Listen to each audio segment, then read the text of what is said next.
par Lucie Gosselin en pleine promotion de son film Kali, disponible sur Prime Video dès le 31 mai prochain. Sabrina Ouazani a accordé un entretien à la Tribune dimanche, dans lequel elle revient avec émotion et pudeur sur la mort de son premier amour.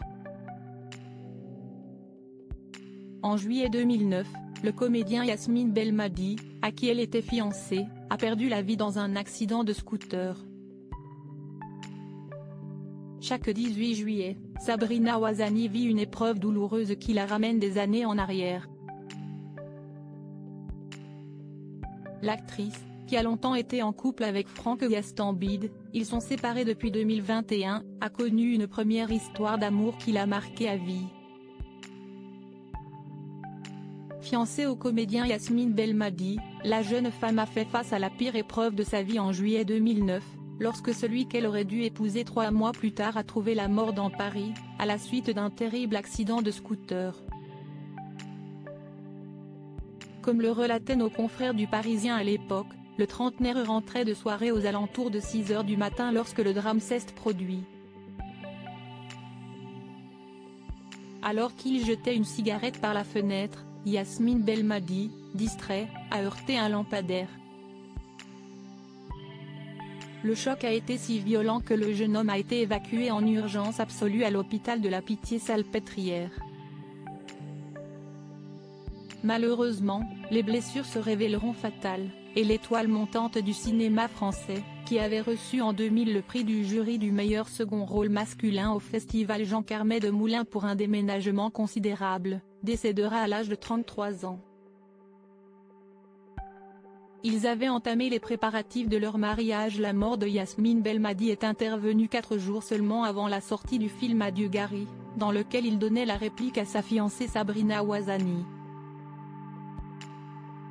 Si est d'ailleurs cette dernière qui avait été informée la première du drame, pour une raison bien précise, quelques heures plus tôt, son défunt fiancé et elle avaient publié les bans à la mairie.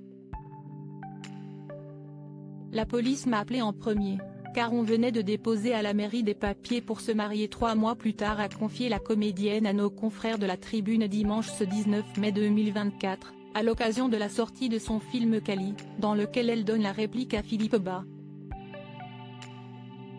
Sabrina Ouazani a dû assumer la lourde tâche d'annoncer la terrible nouvelle à ses proches, et à la famille de Yasmine. J'ai dû prévenir sa famille. Tout s'est effondré ce jour-là. Aujourd'hui, alors qu'elle s'apprête à tristement célébrer le 15e anniversaire de la mort de son éternel premier amour, Sabrina Ouazani a tatoué son initiale sur son poignet, afin de ne jamais l'oublier. J'y pense tous les jours.